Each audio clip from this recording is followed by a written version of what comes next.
여러분, 안녕하세요. So, here's our lesson 4 of Talk to Me in Korean Level 2. So, in the previous lesson, one of the words that we introduced was 그리고, which means and.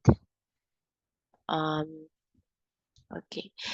And, so again, 그리고, last time, meaning nun is end. And it is used to link both nouns and phrases. Okay, ginagamit si kuriku when connecting or linking nouns, words, okay, and phrases. But kuriku is not the only word in Korean that means end.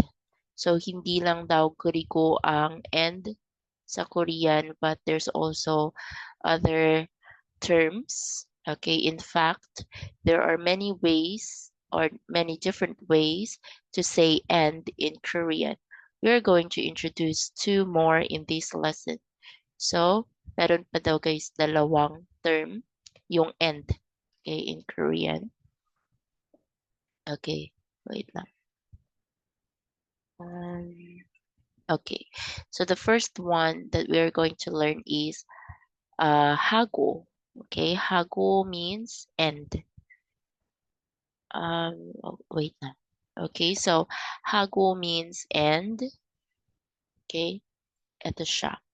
So hago is used like a particle and attached right after a noun without space. So, ginadugtong daw si hago. Naalala niyo yung mga particles, yung particle na diniscuss ko, yung ul, tsaka yung rul. So, ito yung mga particle ng objects or object in the sentence. So, ang pagsulat or ang paggamit kay hago is also the same as rul. Kumbaga, dinudugtong din sila or dinudugtong din siya after ng word. Okay? Ng noun usually. Okay? Without space. Kumbaga, for example, sagwa. Diba? Sagwa is apple. Yan. So, for example, sentence mo, kumakain ako ng orange tsaka apple. So, orangey-hago, ganyan. Orangey-hago without space. Tapos, orangey-hago sagwa. Yan, ganon. So, orangey-hago, parang one word siya. Sige, lagyan ko na lang dito ng example.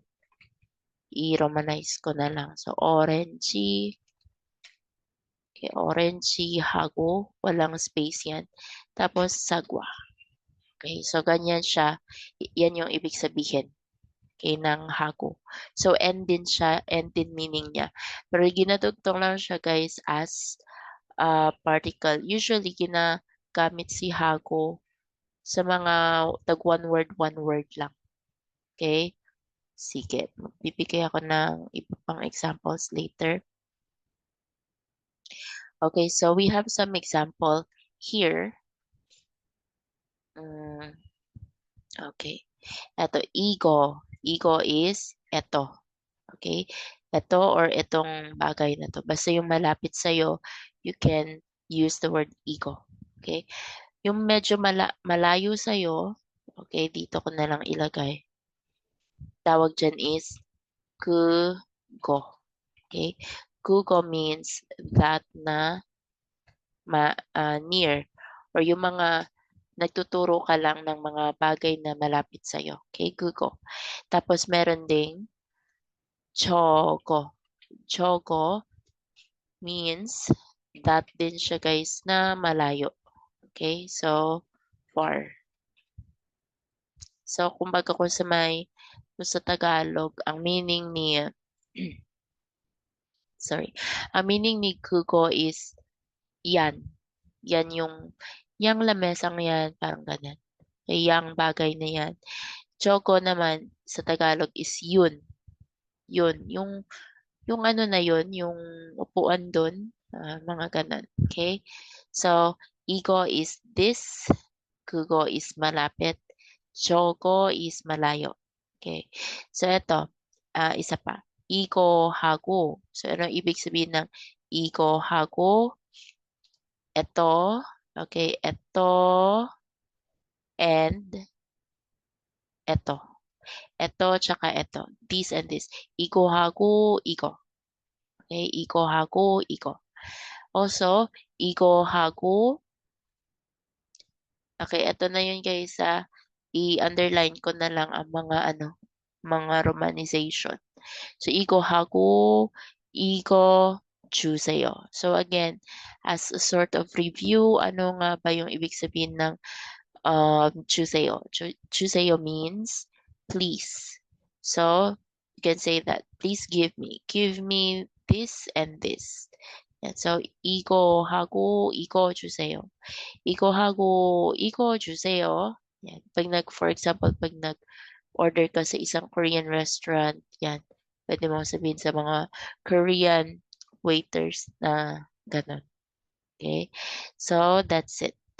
I hope this one is clear. Okay. So, yun ang hago. Okay? Very easy lang naman si hago. Inadugtong lang siya sa again, wala siyang space. Dinudugtong lang siya sa noun. Okay? Proceed naman tayo sa next na term. Okay, next na term is, as you can see here, we have irang. Okay, what is irang? N din siya. Okay, irang or rang. So, dito meron tayong rule na. May mga rule na dito. So, if a noun ends in vowel, okay, pag nag-end sa vowel, sirang ang gamitin. Okay, pag nag-end naman sa ends with a final consonant, or pag nag-end sa consonant, irang naman ang gagamitin. Again, pag vowel, lagyan ko dito sa taas. I-take note nyo na lang. So, pag vowel ending, okay, add rang. Okay, rang. Tapos, pag consonant ending, ending, add irang. Okay, so for example, again, para sila rule not rule, para sila ng purpose ni hago. Okay? Etong rang tsaka irang, parehas lang yan sila ng hago. Mas better lang si hago guys kasi wala siya rules. Okay? Pero kung ito yung gagamitin nyo, ito kasi yung common sa Korean. So kung ito yung gagamitin nyo, kailangan nyo ma-familiarize ang rule niya. So, balikan natin kanina yung example natin na orangey. Okay? So, orangey, di ba kanina, it's orangey hago sagwa. Ganun, di ba? So, paggamitan natin siya ng rang tsaka irang, orangey, ang ending niya na sound is vowel. So, pag vowel, add si rang. So, orangey rang sagwa. Yan, ganyan siya. So, paano naman pag consonant ending? For example, subak. Subak is watermelon. So, subak, ang ending is consonant. So, add irang. Okay? Subakirang. Okay? So, subakirang lemon. Yan. So, it means watermelon and lemon. Okay? So, ganun lang siya. Okay? Ganun lang naman yung rule niya dito. Hindi naman siya ganun kahirap. Okay, so rang, wait lang. Clear ko na. So, wait. Okay, ito na. Irang, okay, rang, and hago are almost always interchangeable. So, pwede sila interchangeable or mag-exchange. Pwede mong gamitin kahit saan. But irang or rang is more colloquial and casual. So, kumbaga, ito kasi yung common na ginagamit. So, nagiging casual na siya. Kumbaga daw, less formal na. Okay? So, irang is not very commonly used in very formal settings. So, for example, sa mga speech bala guys, yun. So, sa mga speech, they also don't use this term na rang tsaka irang kasi it's less formal. So, hago yung usual na ginagamit. For example, sa interview din, kasi interview is considered as formal na setting. Okay? So, sa interview, pagka tinanong ka, nugu hago? Okay, for example, nugu hago, nugu is sino, 'di ba? Who? Nugu hago. Pag sinabing nugu hago, it means sinong kasama mo? Who are you with? Okay, nugu hago, nugu hago 삼겹살 먹어요 or 먹었어요. Yan. So, sinong kasama mo na kumain ng samgyupsal? Okay, so you can say, for example, si Ana, si Elsa, mga ganon. So you can say, Elsa hago. Yan. So pag sa interview, we have to use hago. Elsa hago, Ana hago.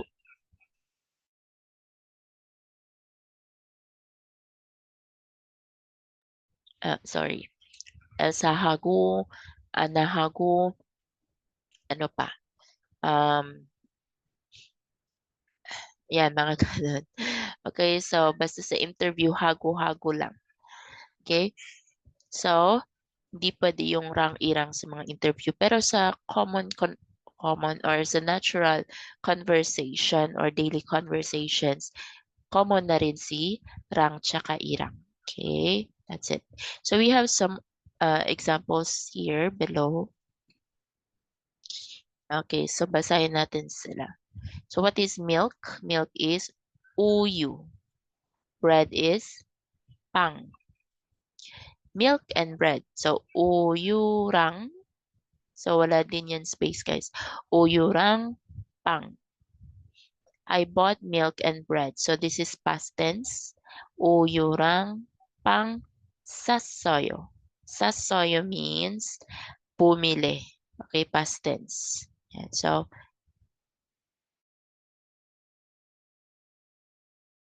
excuse me. Okay, so that's it. 우유랑 빵 샀어요. Or 우유하고 빵 샀어요. Okay, so that's it. That's how easy it is, I guess. Okay. Sige. Let's have another note. So, ang sabi dito, another meaning of hago and rang or irang. Both hago and rang irang are used to mean end and connect nouns, but depending on the context, it can also mean with. So, yun nga, pwede din with yung meaning nila. Okay, so same sa binigay ko na sentence kanina, no go hago. So it means who are you with or sino kasama mo.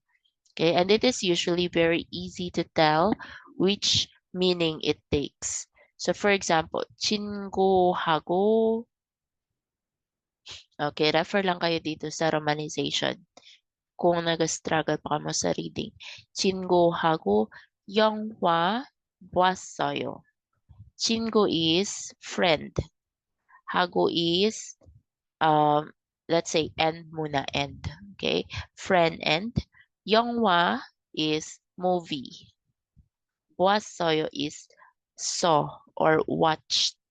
Past tense ng past tense na. Okay. Saw or watched. Okay. So it means, okay, again, friend and movie watched. So anong ibig sabihin ng hago?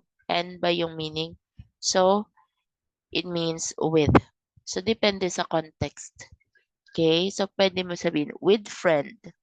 Yan. So 친구하고 with mother. 엄마하고. Ganon. Or kung gusto mo complete with my sister. 언니 or 제 언니 하고. Yan. So yun yung ibig sabihin ng hago. Pwede siyang and pwede siyang with. So that's it. I saw a movie with a friend. 친구하고 영화 봤어요. Okay, so note that it's unlikely that this sentence means I watched a friend in a movie. Yan. So hindi man pwede nga mag-end ng meaning, 'di ba? Kasi though magiging nonsense ang sentence. Okay? So again, just take note, hago or rang irang can mean and or with. Okay? Sige, take note nyo na lang. Okay, proceed tayo. Ayan, so ito pa yung other or some more examples. Nugu, okay, nugurang, okay, rang. Nugurang 갔어요. So again, what is nugu? Nugu means sino, who. Rang means and. Sorry, with. Sino, who are you with? Parang nahihirapan ako mag-explain sa Tagalog. So, who are you with? Gasoyo. Gasoyo is the past tense of gayo, which means go. So, who did you go with? Yan. So, sino kasama mong umalis? Okay, nugurang. Nugurang. And if you want to make your meaning much more clear, you can add the word gachi. Gachi means together. Okay, gachi means together. So, pwede daw gamitin si gachi after ng hago or rang-irang para mas clear ang imong sentence. Kasi 'di ba, sabi natin hago, sabi natin si hago, saka si rang-irang pwedeng maging with ang andang meaning. 'Di ba? With. Ito si with. Yan. So, pwedeng magiging with. So, para mas clear daw, lagyan mo ng gachi kasi gachi means together. So, hagogachi or irangachi, rangachi means together with. So, dito, okay, like for example, so while 친구하고 영화 봤어요. Okay, 친구, ito kanina yung example sa taas. 친구하고 with friend, okay, with friend, movie watched. Okay, I watched movie or I saw a movie with a friend. Makes perfect sense. If you say 친구하고 같이 영화 보았어요. So, mas perfect daw or mas clear pag may gatchi kang dinugtong.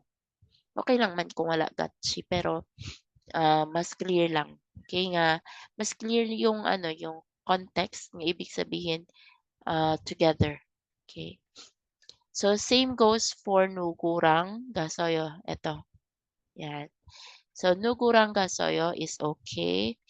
Or pwede mo rin gamitin nugurang 같이 갔어요. Yan. Sinong kasama mo umalis? Okay. So, pwedeng may 같이, pwedeng wala. So, it's up to you. Okay. So, now, let's move on. I hope this one is clear. Okay. Sige. Next tayo, we have some more examples. Double check natin. Okay, let's just have this one for lesson 4, this last page. So, for example, may sentence dito. Okay, sabi ni Kyungmi, Kyungmi is just a character, okay, name of a person. Kyungmi, sabi niya, 남자 친구하고, okay, 남자 is boy, 친구 is friend. Okay, we have 하고, date, okay, date is date. 할 거예요. This is the future tense. Okay. 할 거예요 meaning will, parang will do. Okay. So, 남자친구하고, wait lang, lagyan natin ng ng color. Wait lang. Iba-ibaw natin para mas 남자친구 means boyfriend. Okay, or you can just say my boyfriend. Okay. And then hago, anong ibig sabihin ng hago? Ay, sorry. Okay. Ibig sabihin ng hago is with. Okay. 데이트할. Okay. 데이트. Okay. 데이트 할 거예요. 할 거예요 means okay, 할 거예요 going to go or going to go on a date. Parang ganun na rin yun. So let's just make it to one word. Date 할 거예요 means going to go on a date. Yan. So magde-date kami ng boyfriend ko. 남자친구하고 date 할 거예요. Okay? So yung meaning ng hago is with. Okay, with. Next, sabi niya, 매운. Okay, 매운 is spicy. 매운 거랑. Okay, 매운 거. Sorry. Mali. 매운 거. Okay. 매운 거 is spicy foods or spicy thing. Okay. Tapos yung rang. Okay, what is rang here? Rang means end. Okay, and then next we have tan ko. Tan ko means mga sweet foods, sweet things or sweet foods. Okay, and then 좋아해요. Like. Okay. So 매운 거랑 단 거 좋아해요. Okay. So sweet foods or spicy foods. Pwede nyo man to gamitin yung binigay ko na term dati. You can even say 저는. Okay, 저는 매운. 매운 is spicy. 매운. Ano gani ang food? Bap. Yan. So 매운 bap. Tapos irang lang ang idugtong natin kasi si bap is consonant ending. Okay, so 매운 밥이랑 yan, 밥이랑 단밥 좋아해요. Okay, so pwede man gamitin si bap. Bap nga bap. Okay. Sorry. Wait lang. Okay na. Okay, sige. So now let's clear these drawings and let's proceed sa next natin nga examples. Okay, so we have also here the character Seokjin, si Seokjin. Seokjin, sabi niya, 대통령, okay, 대통령 is president or the president, 대통령. And then we have the word 하고. 하고 means with. Okay. Then we have 춤을. 춤 or 춤을 is dance. Okay. 춤을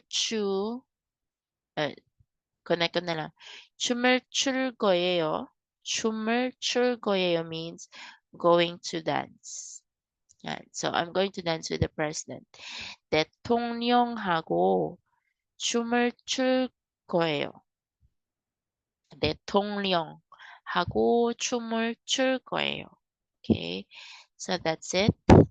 The 하고 again means with. Next example, sabi ni Seokjin, 선생님, yan, alam nyo na, 선생님 is teacher or my teacher. 하고 is with. 선생님 하고 밥.